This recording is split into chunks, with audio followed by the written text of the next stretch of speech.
This is the concierge, sir. Hello, everybody, and welcome back to Concierge Confidential. I'm your host, Brian Ortega, and in today's episode, I'm going to be talking about my trip to the Kentucky Derby with my parents. I know this is sort of like off center of what this podcast is, focusing on Las Vegas stuff, but I did have one person reach out about it, and guess what? That means I really want to talk about it. So I'll go over kind of what the experience was like, and if you guys are interested, check it out. But yeah, I'm just really excited to share my experience. That was a couple months ago, but just getting around to talking about it now. So this is the Kentucky Derby episode and how to plan for it and what to do coming up next. Okay, so let's go ahead and dive into the episode right away. So essentially, if you're planning to go to the Kentucky Derby, you have had to purchase your tickets like now, or at least purchase your lodgings, just because it is one of those once-in-a-lifetime events that only happens, every so often in somebody's lifetime. And it's not cheap. It's a very expensive event to undertake, but it is super, super fun, especially if you love horse racing, if you love all the pageantry.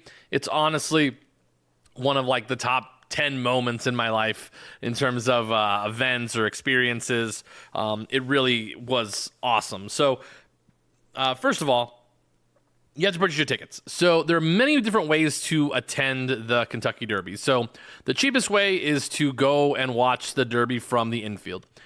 1,000%, this is the cheapest way to do it. And 1,000%, this is probably one of the worst ways to do it. Just in terms of if you're traveling from other states or other places, you're going to get there and God forbid it rains.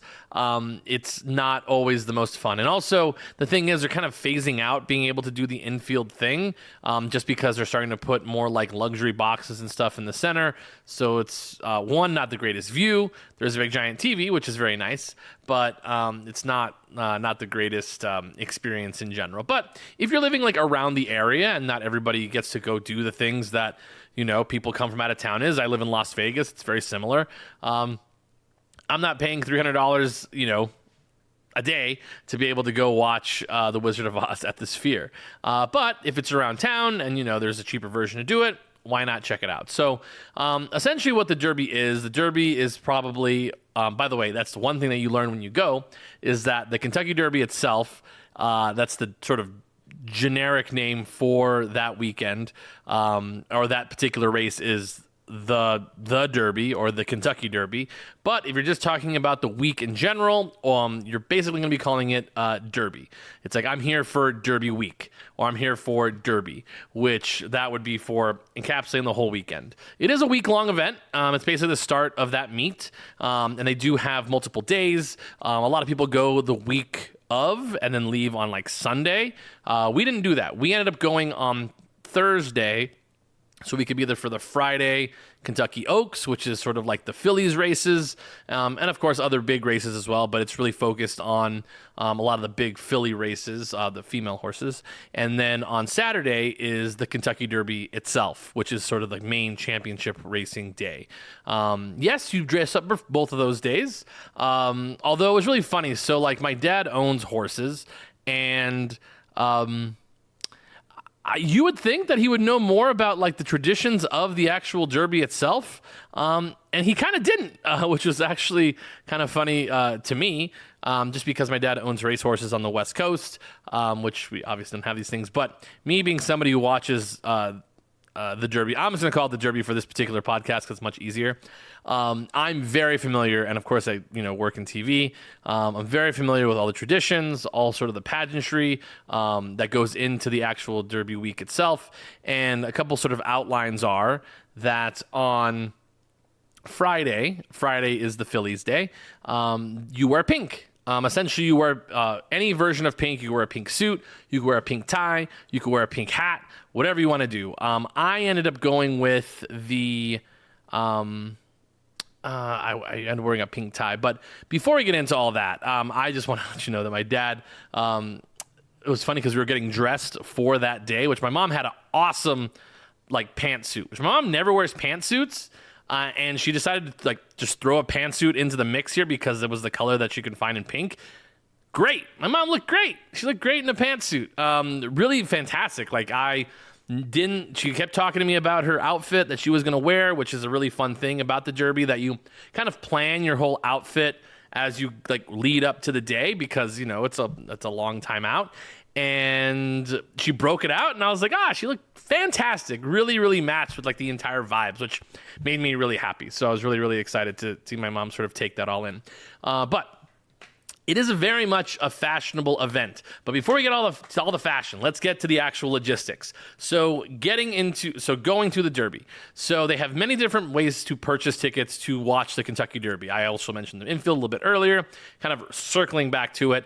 Then they have the home stretch. The home stretch is essentially going to be the main part of where Churchill Downs is. That's where you have the Twin Spires. That's where everybody wants to sit. You're not the only person that wants to be at the finish line.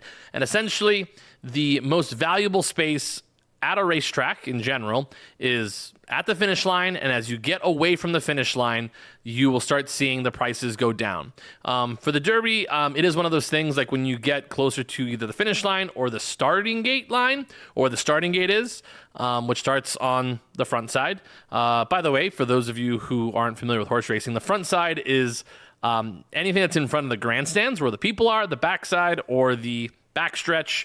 The backstretch is going to be the other side of the track, the furthest one away from you.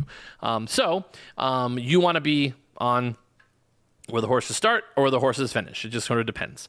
Then they have these other options, which is very unique, that the Kentucky Derby has, or Churchill Downs has, and that is the First Turn Club. The First Turn Club is under 5 years old. It's a brand new section of Churchill Downs, which is quite modern, and you are actually on the first turn as they come around the corner, very much, straightforward, as they come racing around that corner. So you don't get to see the finish line, like you see where it's at, but you don't see it, straight on. So you do sort of watch the screen as it goes around, but it's totally fine. It's a very large track. So prices for this depend. So essentially, if you are going to be on the finish line, you're looking at probably around $8,000 to $10,000, depending on where you're seated, what levels, all that other good stuff. And as you go away from that, you can buy like a group of 6 tickets.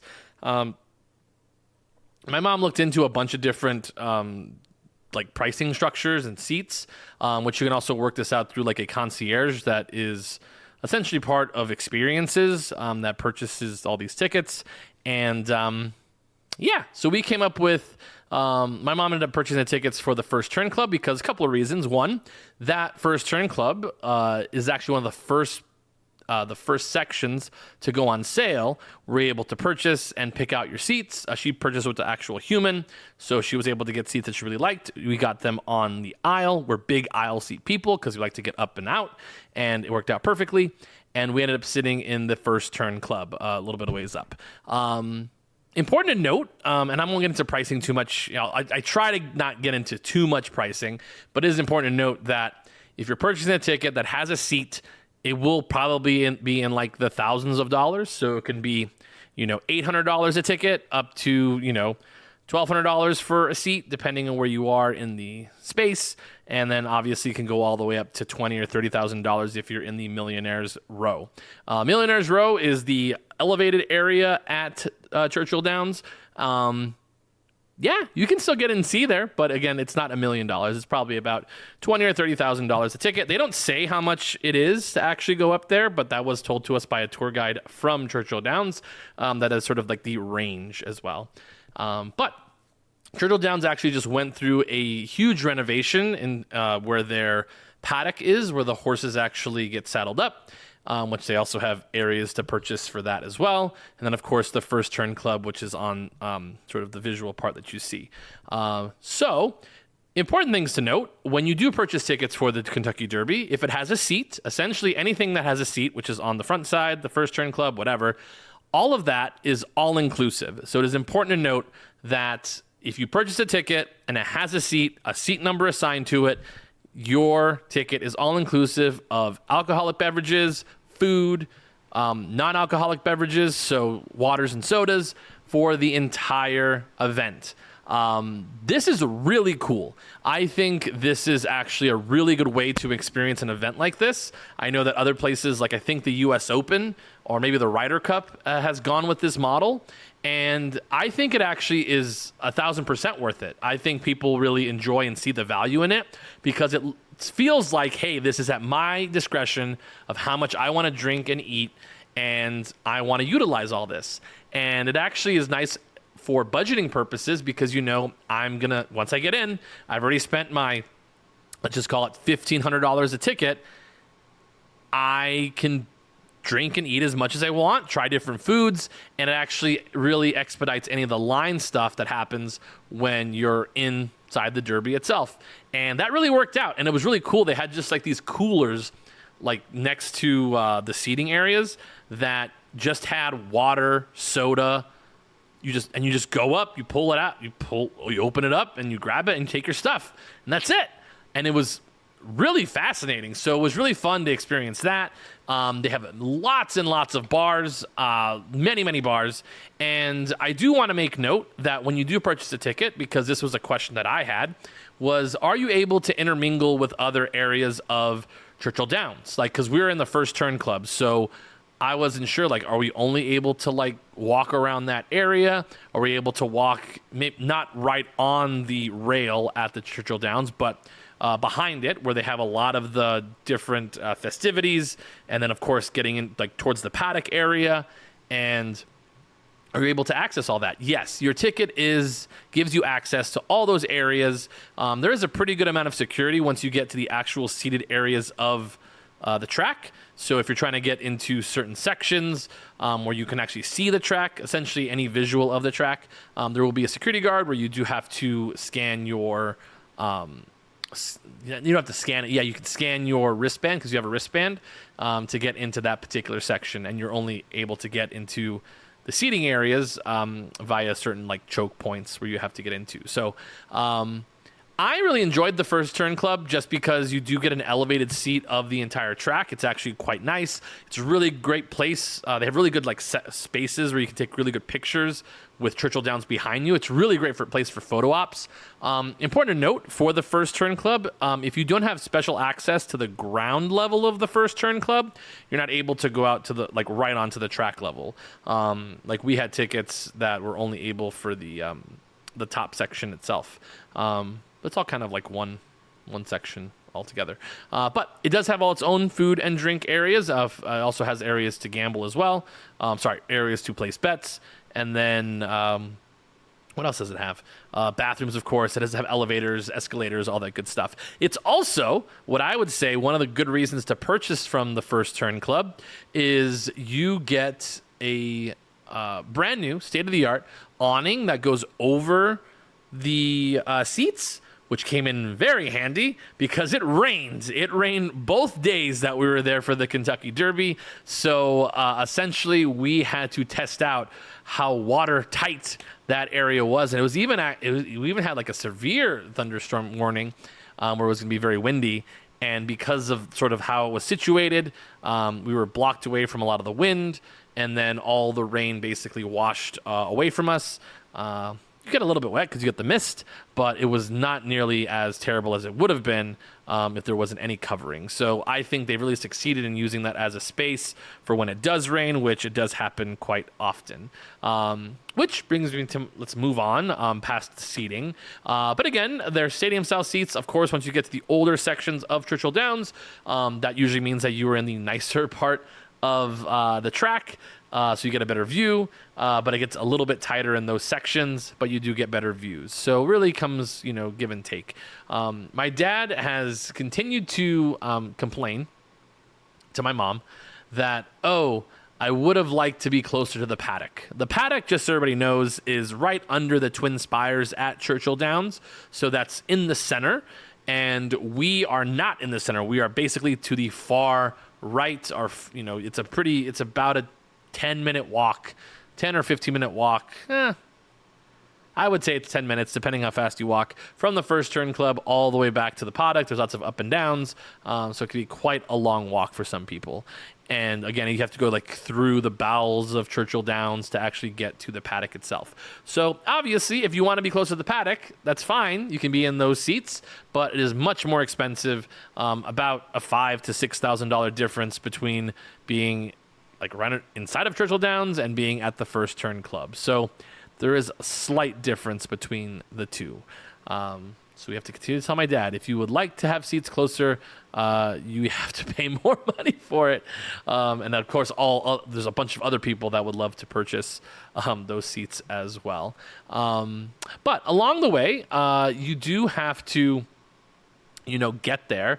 So we ended up flying into the Cincinnati Airport, which is located in Kentucky, which makes zero sense. But there's two ways you can get there. You can fly directly into the Kentucky Airport, the Muhammad Ali Airport, or Louisville Airport. But it's quite small and doesn't have lots of direct flights there. So most people end up flying into Cincinnati or Indianapolis. I would recommend, if you are flying from someplace further away, I would recommend Cincinnati. It's about a 45-minute drive, maybe an hour, 45 to an hour drive from the Cincinnati Airport to depends on which part of Louisville you're going to, or Kentucky, for Churchill Downs. So kind of depends. Some people do stay like in Cincinnati or in places like Indianapolis or Indiana, but that's a very long day if you're going to be driving to and from. Also, it should be noted, when you do purchase your tickets, you do have to rent a car. 1,000% would recommend renting a car when you're in town for the Derby, just because you do want to go to different places. It's much more maneuverable if you have a car. Uber and Lyft pickups can be very, very strenuous for events like this, just because, Churchill Downs has done a really good job of upgrading their sort of surrounding areas in terms of being able to take in all these people, but it's still, a more classic area of town. So it's not going to be like, full service, Uber, Lyft pickups. It can always be a nightmare at these big events. So it is good to have a car, because when you do actually purchase your tickets for the Derby, you tend to get a parking pass to the convention center as well, which is usually included in the ticket.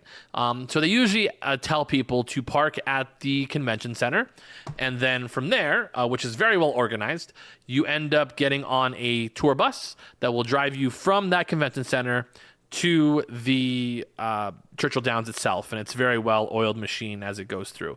Never have to wait in like super long lines going, but when you're like coming back from the Churchill Downs itself, there is a little bit of a line, just because everybody's kind of leaving at the same time. So you kind of have to get ready for that. But I would definitely say that the transportation system that they use to get you to and from the Derby itself is actually quite good, and probably one of the better ones that I've seen in terms of these big events. So you fly into Cincinnati, and then from Cincinnati, we drove to a part of town called... I called my mom to make sure I got this right. It's sort of this place called Creekside. It's sort of this like neighborhood area, which was quite nice. It's very green, which is very different for us from Las Vegas and Arizona. It is very, very green and very, very pretty. It's actually right next to a place called the Tom Sawyer State Park, which I didn't know that till I was looking this up right now, because we did drive through that area, and maybe I just forgot. But beautiful. There were actually like deer running through it, which is really great. But again, we got there on a Thursday. We were going to be there basically until after the weekend, hoping to catch some things that were available when there weren't so many people there. This is important. This is very, very important. So we're here now. We're in the hotel, but it's really, really important if you are planning on going to events like this. So let's just say the Derby, let's just say you're coming to Vegas for like a big event, and this, it's planned out that you're going to have to dress up. Plan ahead of time. Must plan ahead of time. Just because as the time gets closer, it gets harder to make alterations on whatever you're going to wear, and it's really important that you plan yourself ahead of time that you're going to be dressing up for this event. I had two suits that I took with me to this event. You can take one suit and then sort of accessorize however you'd like. Ladies, a really big deal is to wear a hat or a fascinator along with the rest of your dress or outfit. Dressing up is a thing, and I have to say that if you end up going to this event and you are not dressed up, you are you are the weirdo. A lot of times, especially on the West Coast, it's very casual to do a lot of things, like the Breeders' Cup, which we've done many, many times. Some people dress up. You can go in jeans. You can kind of whatever, but the Derby, people dress up and not very many people wear jeans. It's very, very rare to see people do that. A lot of seersucker suits. I don't wear seersucker because it doesn't look good on me and I think it looks ugly. So I went for a blue suit, which is sort of like the safe bet, is to wear like a nice, like lighter blue suit and then a white shirt I wore underneath. A lot of pastels are very, very popular if you want to wear like a pastel shirt. You don't have to wear a tie. Some people like to go without a tie. Totally fine. I went with a tie because I like to cover it up, and then I like to put a tie on because I think it's a nice little accessory, a little pop. So you have to dress for really 2 days, Friday and Saturday. Those are the big 2 days. And typically people like to wear hats because hats are kind of indicative of the Derby itself.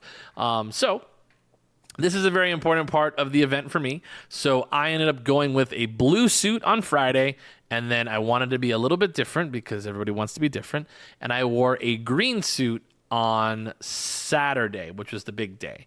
The blue suit is my favorite, but I decided that I was going to wear a pink tie. So I thought the pink tie looked really well with the blue suit. So I ended up doing that with a nice blue hat.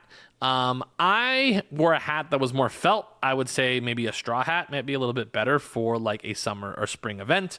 And then I wore dress shoes, obviously, for that day. So not going to lie, I looked great.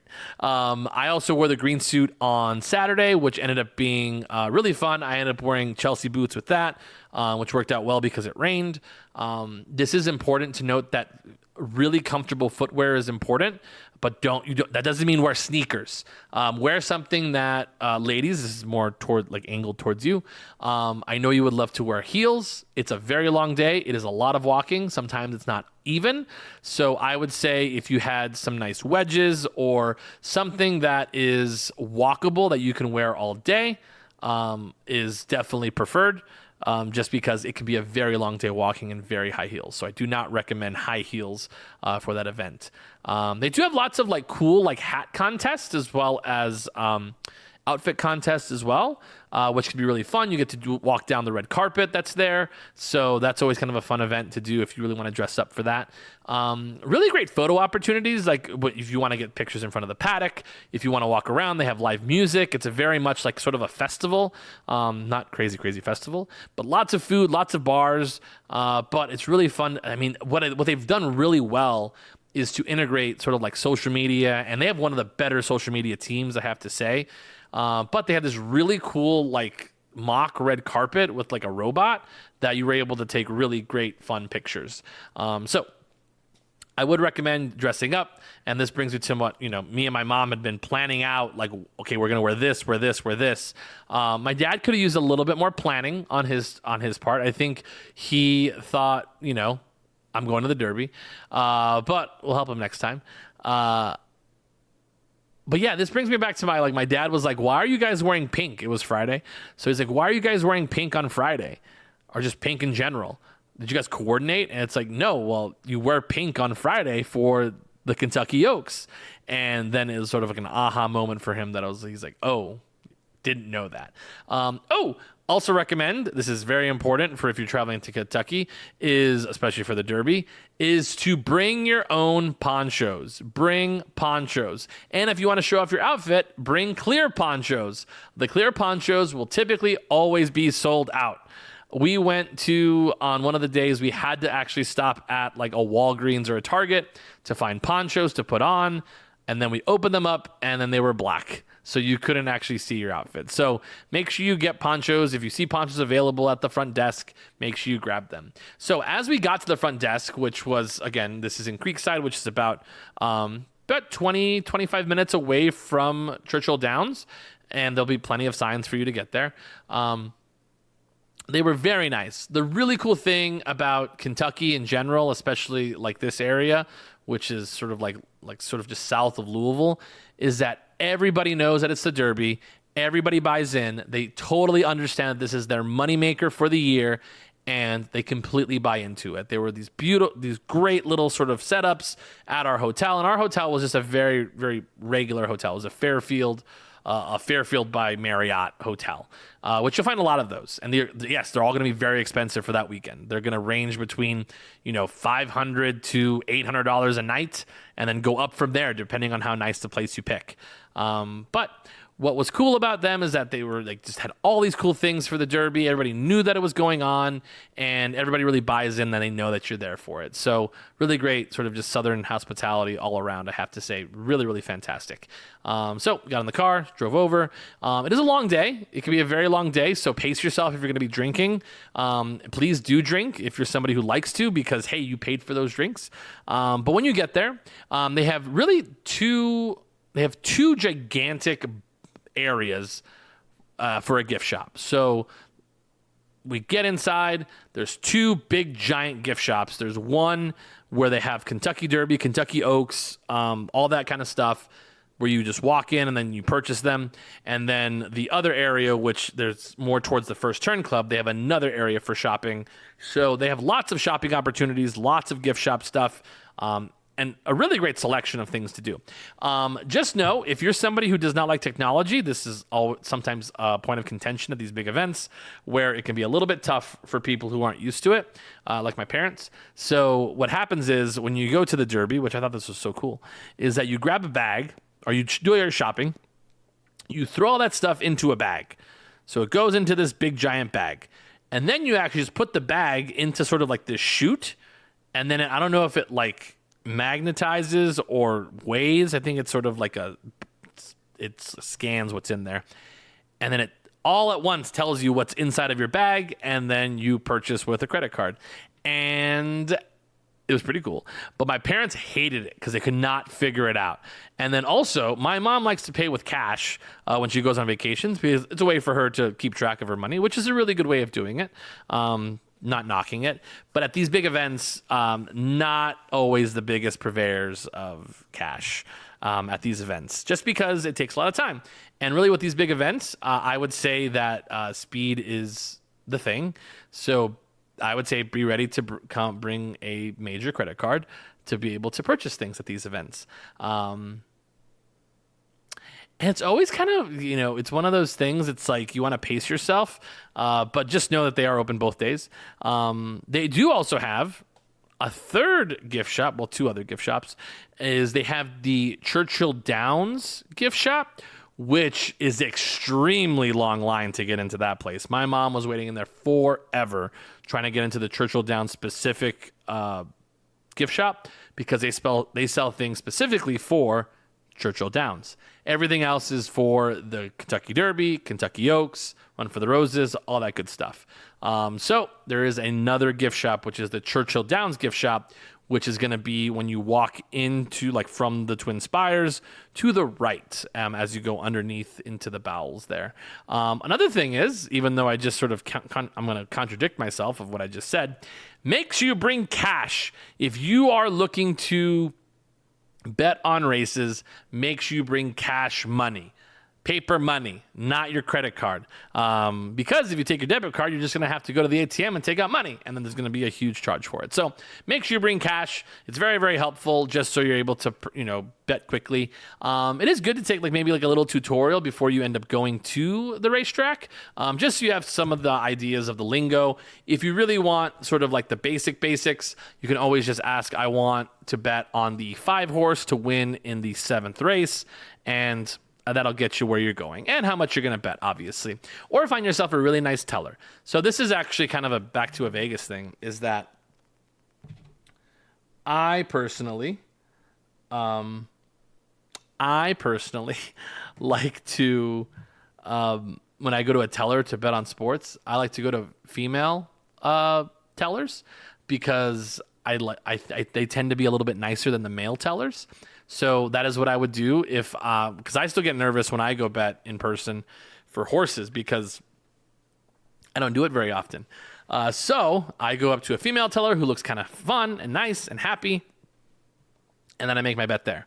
They're also really nice and happy as well. They're really fantastic. They actually have people who come in from other states to help with it, just because there's just such a high volume of people. I recommend betting early as possible, because once you get to like the last 2 or 3 races on the big day on Saturday, it becomes rather impossible to try to make bets for those races. So make sure that you get your bets in as fast as possible as you can. But overall, I love the experience of going to the Kentucky Derby. And that's just one part of it, just because we ended up doing a lot more things surrounding the Derby. So the race itself was on Saturday. Had a really great time. It rained, kind of sucked, but you kind of get through it. Make sure you wear shoes that you don't, that are nice but aren't going to, be destroyed if they get messed up. Always plan for the rain. My mom wore a fascinator. For those of you wondering, if you're going to be buying a hat, make sure you bring a hat carrier. That's a really good way to keep it protected as you go on the airplane. You can find them at places like Western Warehouse, and that goes for ladies' hats who have to get them through like a milliner. Usually they will have a box for you if you have it made. But if you don't feel like lugging around a hat, because a hat can be kind of a lot, you can just do a fascinator that's easily sort of like foldable. My mom had a bunch, and then that's how she got her stuff, to Kentucky. So with that being said, the fun touristy things that we did was we ended up going to a couple distilleries, and we also did a horse farm, a stallion tour, which my dad was very excited about.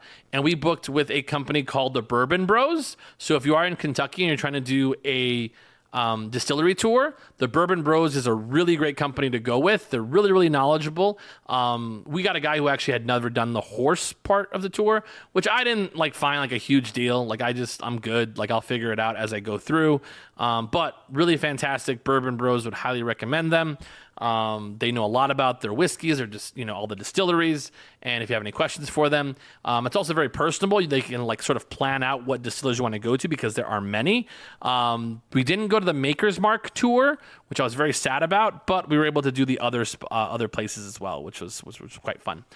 So we ended up going to Buffalo Trace as well as Woodford Reserve. And then we ended up going to the Lanes End Stallion Farm, which is a really well-renowned horse breeding farm in Kentucky, in Lexington specifically. A lot of the horse farms are going to be in Lexington, so you're probably about 45 minutes away from where we were staying at. And then that's where you'll find places like Woodford Reserve and Buffalo Trace. So we ended up going to Lanes End, and you have to really check these out. So you can actually go to a website that has all of the horse farms, and they will tell you their times that are available, that you're able to go see them. You can do the stallion tour for the place we went to. They didn't have where they have, and again, depending on the time of year, which if you end up going during springtime, that's when a lot of the horses are foaling. So that's when you're able to see the moms and the baby horses, because it's sort of that time of the year. But note that you don't always get to see the stallions and the brood mares, the horses who had foals. So they're separate because they're in separate parts of the whole thing. A lot of people like to go see the brood mares because then they get to see the ponies. We ended up going to the stallion tour where you see all the really famous horses. So those are the stallions, obviously. But anyways, so they end up taking you there, and they arrange everything, which is quite nice. And I highly recommend do this far in advance, especially if you're doing it during Derby week, because that's when everybody is there and they're trying to fill their time with other things. And that is one of the things that they will do because they also love horses. But these places are beautiful, just rolling green hills, beautiful fences. And when you go in, it's very homey. You actually go into the area and you're actually in the stallion farm, or in the stallion stables, excuse me. And we got there, it's you and a group of other people, and it's essentially mostly walking. You're not doing a lot of driving because you're in one little area. They show you all of the stables, how they come about, taking care of the horses, who gets what. They show you the breeding stall, which is a very, very large space, and they tell you about the history of the farm, which is great. Lanes End is actually where I think Flightline is housed, and then or standing. Sorry, standing at stud. And also Zenyatta is where she calls that home. Zenyatta is a historic racehorse who she's one of the best female racehorses, ever. And she's a female, so she was in the Broodmare area, which we weren't able to go see, which I wanted to see for my dad, but hey, that's what happens. But we got to see that area, which my dad loved. My dad actually just had a new foal, so he was really excited to see that. We were able to ask questions, and it's very interesting, especially if you're somebody who is a horse owner or somebody who loves horses, or even somebody who doesn't understand why people like horses or why people want to own horses. It's really cool to see the level of care that people have for horses, and really what people think that horse racing is cruel. But I mean, really all you have to do is just be here for one afternoon and see how great the horses are taken care of. And these are championship race horses. So this is next level. But even people like my dad, who's sort of in the mid-level in terms of horse racing, just absolutely love our horses and take care of them every single day, and how important they are to us. And it's really fantastic to see how many people these horses touch our lives. So it's really fantastic, and they take a lot of care of them. So hopefully you can find appreciation in that.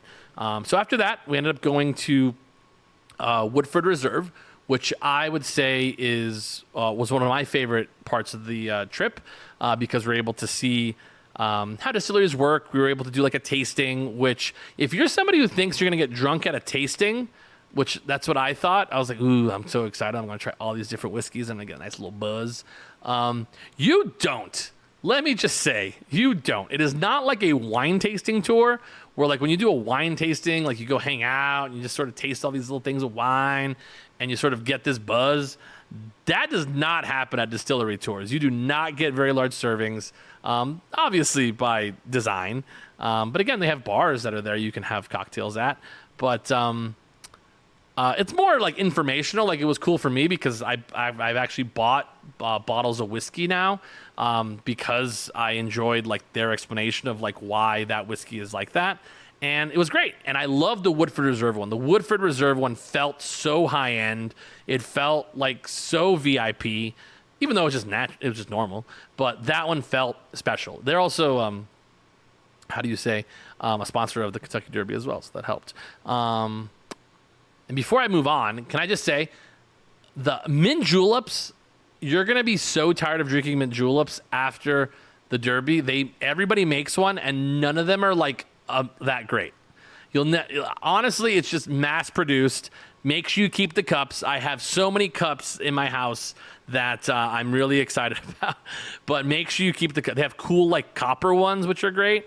They have a special one for the Phillies. But yeah, you're gonna drink a lot of mint juleps. The best mint julep I've ever had was in Vegas. So and that was very recently. So yeah, get ready to have a lot of bourbon, a lot of again, this is important. I learned this on the tour. Not all whiskeys are bourbon, but all bourbons are whiskey. Thank you. That's what I learned from the tour. I'm pretty sure I got that right. But Woodford Reserve was great. It was beautiful. Great gift shops. My dad is always that one who's kind of different, where he's like, oh, I liked Lane's End. It's just sort of this is the where they hang out at, and they have stuff to sell if you want it or not. It's not their job. Yeah, of course it's not their job. They get paid from the horses they breed, and that could be, in the thousands and thousands, millions of dollars. They don't need the gift shop. Neither do these distilleries, but the gift shops are awesome because I like stuff from the distilleries, and they're really high quality. I still wear a Buffalo Trace quarter zip every single day because it's so comfortable. They have really great brands. It's so great.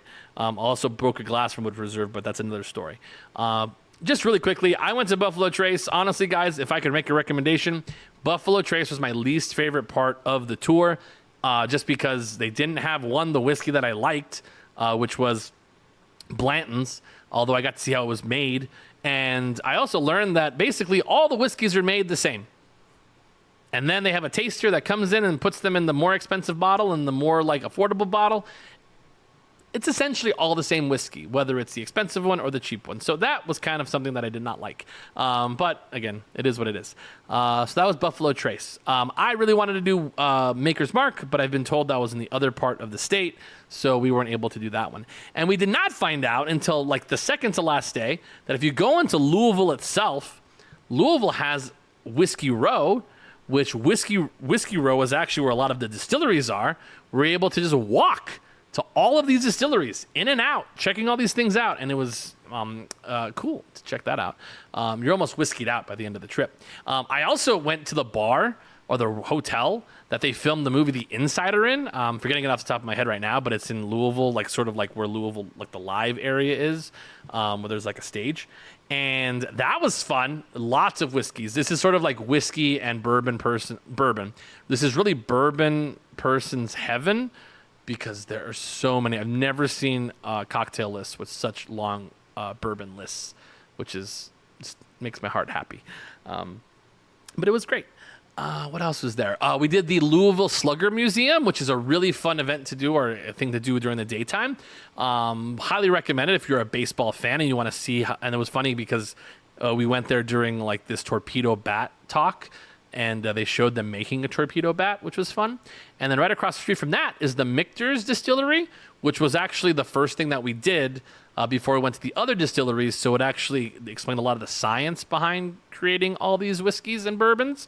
So that was really fun because it kind of like got you in the mindset of what it's like to do that. So after that, we ended up doing the Churchill Downs Museum, which I believe if you purchased, this is important, if you purchased tickets or went to the Kentucky Derby, I don't even know if you had to purchase tickets. Maybe you just get to go. The day after the Derby, I don't think you had to purchase tickets. I think you were good. The day after the Derby, it is free to go to the Churchill Downs Museum, which is not affiliated with the Churchill Downs. It's very weird history. But you're able to do tours of the backside. You're also you have to purchase that separate if you're going to be tours of the backside and other parts of the, I think you get to go up to like Millionaire's Row. We did the backside tour, which was really fun. But you can go to the Churchill Downs Museum, which is very, very interesting. Is it the Kentucky Derby Museum? Sorry, guys. The Kentucky Derby Museum. That's what it's called. Now you guys are going to make me go to my computer. So hang tight. Yes, it is the Kentucky Derby Museum. This is where it got weird. It's the Kentucky Derby Museum, which is not affiliated with Churchill Downs. It is very confusing. It's kind of stupid, but hey, they work together quite well together.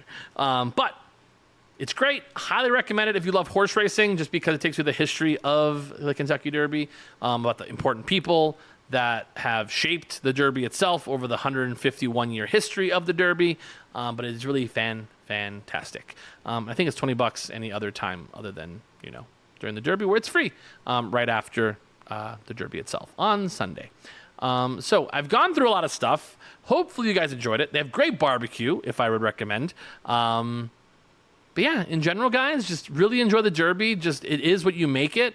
I had a really great time experiencing it myself. Highly recommend you dress up and be part of the festivities. Take lots of pictures. There's lots of time in between the races to do that. And hopefully it's not super, super rainy the days that you go.